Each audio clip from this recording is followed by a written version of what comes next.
Bonjour à toutes et à tous et bienvenue à cette série des mots et des notes.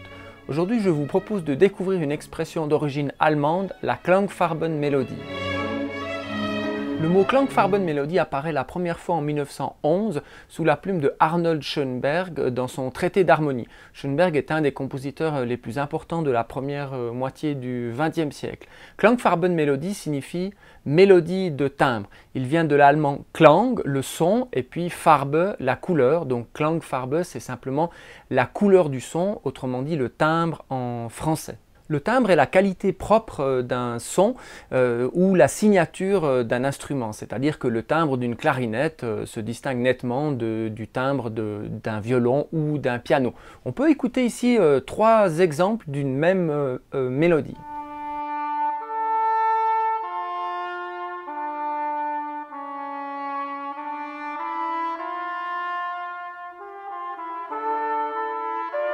Vous venez d'entendre un instrument à vent, on peut poursuivre avec une deuxième version, ici des instruments à cordes.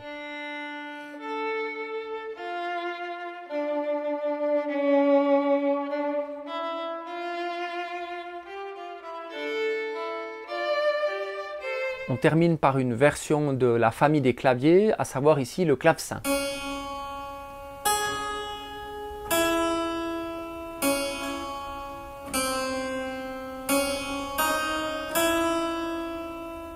La hauteur du son ne change pas, mais c'est sa couleur qui change, donc sa Klangfarbe. Pour comprendre ce que cette Klangfarbenmelodie a de nouveau au début du XXe siècle, il faut retourner un tout petit peu en arrière pour voir comment les compositeurs ont géré cet aspect du son.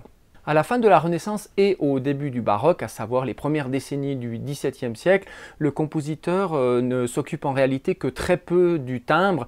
Ce qui l'intéresse ici, c'est évidemment l'aspect des hauteurs, l'aspect des durées, le contrepoint ou l'écriture savante. On a très peu d'indications d'exécution pour tel ou tel instrument. On a donc toute une série de pièces qui sont écrites pour toutes sortes d'instruments. C'est le cas notamment de certains livres de canzone de Girolamo Frescobaldi qui donnent cette indication « Accomodate personare ogni sorti di strumenti », donc accommodé de façon à être jouable par toutes sortes d'instruments. On a affaire donc à une écriture qui n'est pas idiomatique, c'est-à-dire qu'elle n'est pas propre à un instrument donné. Ce que vous écrivez pour le violon peut facilement être joué par le cornet à bouquin.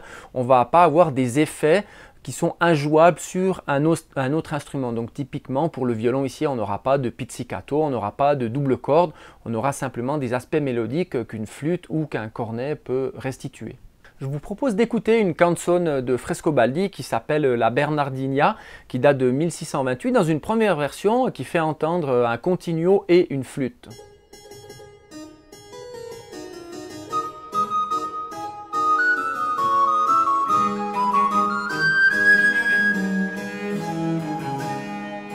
Dans une seconde version, on va entendre un ensemble d'instruments à cordes. Ici, évidemment, le timbre va changer, mais le centre du propos, qui est simplement le dialogue des voix contrapuntiques, n'est en aucun cas modifié.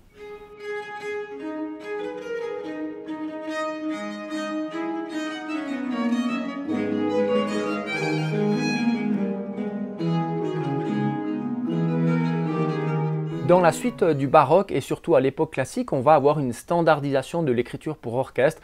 Les compositeurs vont vraiment spécifier les instruments auxquels sont destinées certaines mélodies ou certains accompagnements jusqu'à l'émergence de l'orchestre qu'on appelle l'orchestre classique, qui est celui utilisé par Haydn, Mozart et puis le premier Beethoven. On a typiquement les bois qui sont par deux, c'est-à-dire deux flûtes, deux hautbois, deux clarinettes, deux bassons et puis les cuivres qui sont souvent aussi par deux ou par quatre, percussions, et puis les cordes qu'on connaît, premier violon, deuxième violon, alto, violoncelle, contrebasse. De façon générale, on va avoir un timbre qui identifie une ligne mélodique ou un motif. C'est-à-dire qu'on a une certaine unité qui est demandée par ces compositeurs-là et par les choix d'orchestration aussi, qui fait qu'on peut identifier un thème donné à un groupe orchestral ou instrumental, ou alors certains motifs qui s'échangent entre différents groupes, par exemple les cordes, et puis ensuite les vents reprennent les mêmes motifs. C'est de cette façon que procède Mozart, par exemple, dans une de ses dernières symphonies, la numéro 40, qu'il a composée durant l'été 1788. Vous allez entendre un thème extrêmement célèbre, et ici, il est présenté de façon unifiée aux cordes.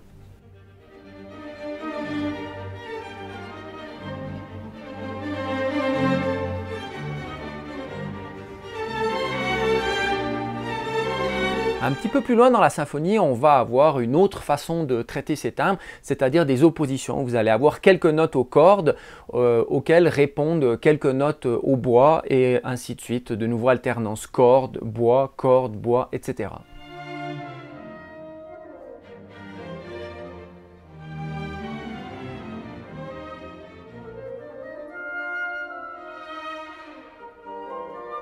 Vous avez entendu ici que chaque motif ou chaque thème est identifié par un timbre unique qui vient d'un instrument seul ou alors d'un mélange de différents instruments, un peu comme la palette d'un peintre qui peut mélanger différentes teintes pour avoir son coloris final.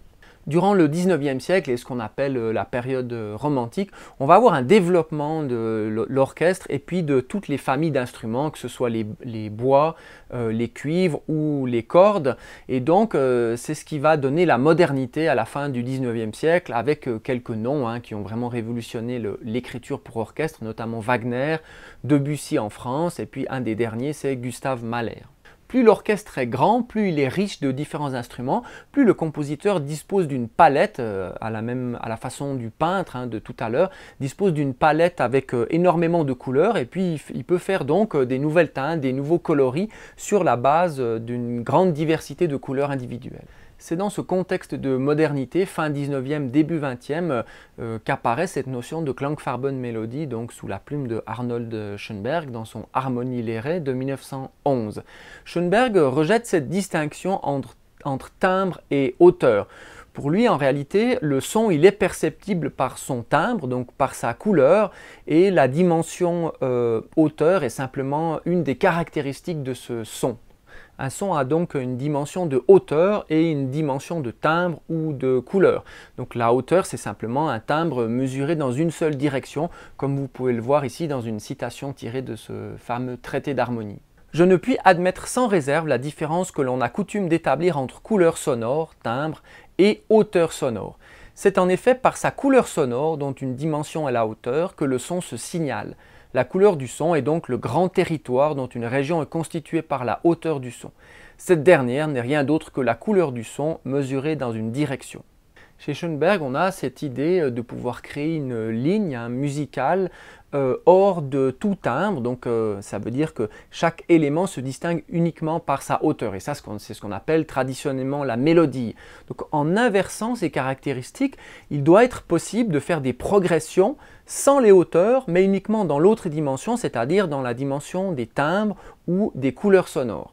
S'il est possible maintenant, à partir de timbres différenciés par la hauteur, de faire naître des figures sonores que l'on nomme mélodies, succession de sons dont la cohérence même suscite l'effet d'une idée, alors il doit être également possible, à partir de pures couleurs sonores, les timbres, de produire ainsi des successions de sons dont le rapport entre eux agit avec une logique en tout point équivalente à celle qui suffit à notre plaisir dans une simple mélodie de hauteur. Schoenberg donc distingue cette mélodie de hauteur traditionnelle, qu'on appelle d'ailleurs simplement la mélodie, de la mélodie de timbre, qui fait que c'est uniquement les timbres, les couleurs des sons qui vont varier. Une des pièces les plus célèbres de Schoenberg qu'on cite tout le temps pour montrer le fonctionnement de cette Klangfarbenmelodie, c'est un des mouvements tirés des 5 pièces pour orchestre opus 16 de 1909, le troisième mouvement qui est d'ailleurs sous-titré Farben, ou bien encore dans un des précédents sous-titres Sommermorgen an einem See, donc matin d'été sur un lac. En réalité ici on a très peu de rythme et puis très peu de hauteur qui varient, on a simplement cette image d'un lac qu'on regarde regarde au matin avec le soleil très bas sur l'horizon. Et donc on a un miroitement comme ça sur le lac sans que le lac change tout à fait. Il y a des changements presque indiscernables. Et ces changements-là de couleur justement sont restitués par des changements de timbre, de couleur sonore à l'orchestre. C'est ce qu'on entend ici sur un accord tout simple à 5 sons qui va se transposer progressivement. On a une multitude de timbres qui alternent les uns avec les autres.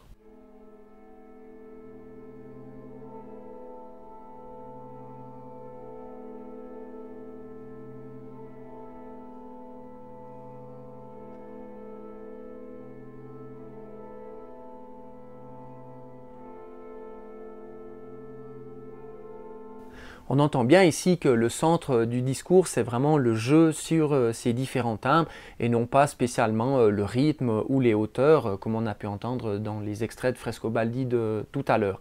Ce n'est pas certain que Schoenberg ait associé à l'époque directement ce troisième mouvement, Farben, à sa Klangfarben-Mélodie. On a dans son traité de 1911 des formulations qui laissent à penser que cette pièce-là ne réalisait pas tout à fait son souhait. On peut lire ici un extrait justement. Il semblerait que cela soit une fantaisie futuriste, et c'est sans doute le cas, mais une fantaisie dont j'ai la ferme conviction qu'elle se réalisera. Je suis fermement convaincu qu'elle est en mesure de porter bientôt à un suprême niveau les jouissances sensorielles, intellectuelles et spirituelles que l'art nous offre. Vous voyez, ce paragraphe date de 2 ans après cette fameuse pièce Farben, et puis il parle de cette façon comme si cette Klangfarben-Mélodie n'était encore pas advenue dans son œuvre. Voilà, donc une toute petite précaution par rapport à cet exemple. On a une acception plus moderne, ou en tout cas plus contemporaine, de cette Klangfarben-Mélodie qui s'incarne probablement le mieux chez un disciple et un ami de Schoenberg qui s'appelle Anton Webern.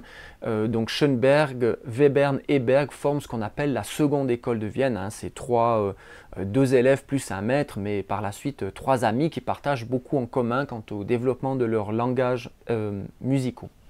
Chez Webern, on a donc une conception beaucoup plus locale de la Klangfarben-Mélodie qui a vraiment à voir avec l'orchestration, avec quel instrument joue quelle note.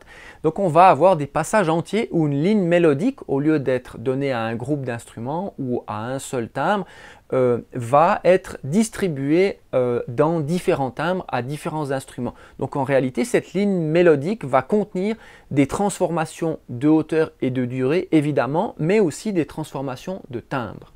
Un des exemples les plus frappants de ce concept de Klangfarben-Mélodie chez Webern, c'est son orchestration de l'offrande musicale de Johann Sebastian Bach. Donc la pièce d'origine a été composée en 1747 et puis Webern va en proposer une nouvelle orchestration dans les années 1934-35.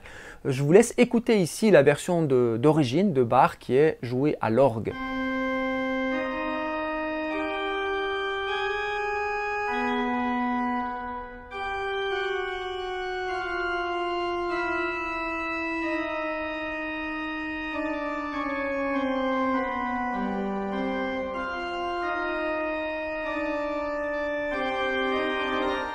Au lieu d'avoir une unité de timbre dans la présentation de cette première phrase de fugue, on va trouver chez Webern une transformation après 2 ou 3 notes du timbre lui-même. Donc on va avoir quelques notes au trombone, ensuite le son va se transformer dans celui du cor, ensuite la trompette, ensuite une note à la harpe, etc.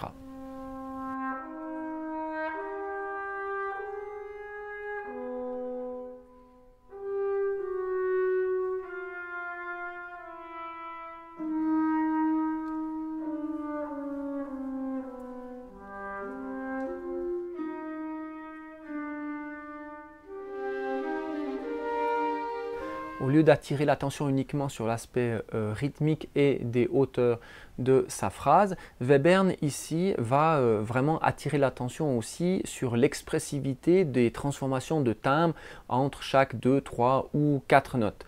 On retrouve cette expressivité extrêmement condensée, peut-être encore plus fortement dans une de ces pièces extrêmement célèbres qui datent des années 1911 à 1913, qui sont donc ces 5 pièces pour orchestre opus 10.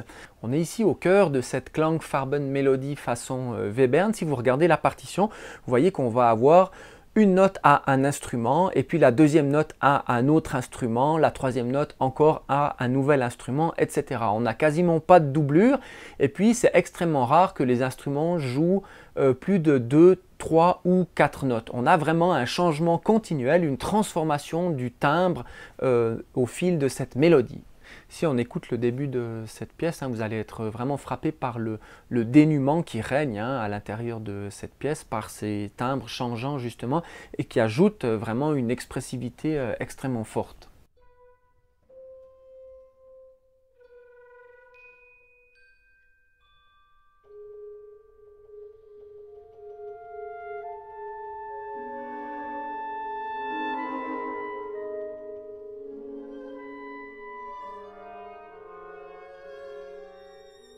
Autre exemple célèbre de cette démarche, c'est le fameux concerto pour 9 instruments de Webern, donc qui date de 1934, où on va avoir une flûte, un hautbois, une clarinette, un cor, une trompette, un trombone, un violon, un alto et un piano. Et donc chacun de ces instruments, au lieu de dialoguer à la façon d'un concerto classique, on pourrait dire, ou baroque, c'est-à-dire un groupe orchestral et un groupe solistique ou un seul solistique, chaque instrument va jouer simplement 2, 3 ou 4 notes, grand maximum, avant de passer la main, de passer le relais à un autre instrument. Et donc vous avez vraiment ici cette idée centrale de Klangfarbenmelodie. On a une mélodie continue qu'on pourrait faire jouer par exemple à un piano ou à un autre instrument, mais chacune des notes ou chaque groupe de 2 ou 3 notes est distribué à un timbre particulier ou à un autre timbre encore qui fait contraste avec le premier.